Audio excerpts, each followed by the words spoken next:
Selamat siang, Bu.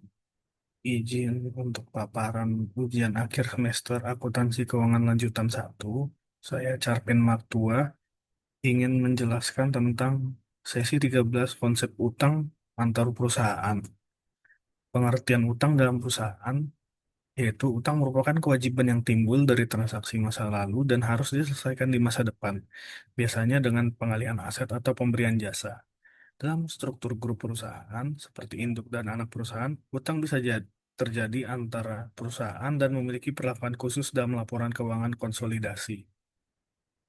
Manfaat dan jenis utang antar perusahaan, manfaatnya adalah pengelolaan sumber daya antar entitas yang lebih fleksibel, efisiensi biaya karena bunga lebih rendah dibanding pinjaman eksternal, kemudian biaya transaksi lebih murah, dan hubungan antar afiliasi yang kuat meminimalkan risiko.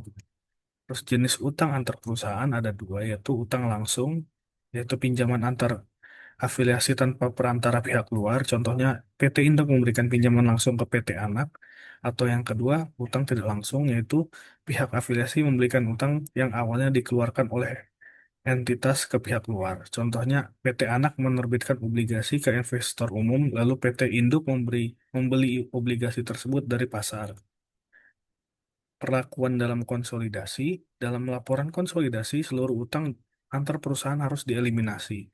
Tujuannya agar laporan mencerminkan posisi entitas sebagai satu kesatuan ekonomi atau single entity.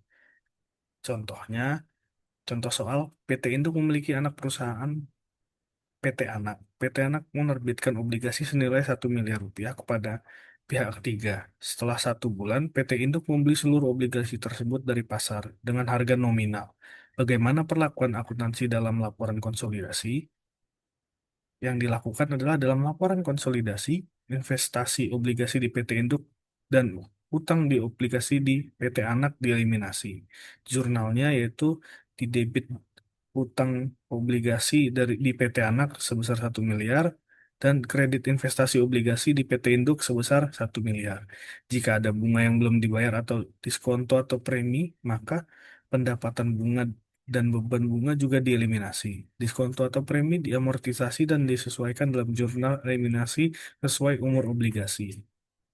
Kesimpulannya, untuk memahami konsep utang pada perusahaan sangat penting, terutama ketika perusahaan tergabung dalam satu grup. Utang antar perusahaan harus diperlakukan khusus dalam laporan konsolidasi agar tidak terjadi penggandaan saldo dan menggambarkan kinerja serta posisi keuangan secara wajar. Demikian yang bisa saya sampaikan. Terima kasih, Bu.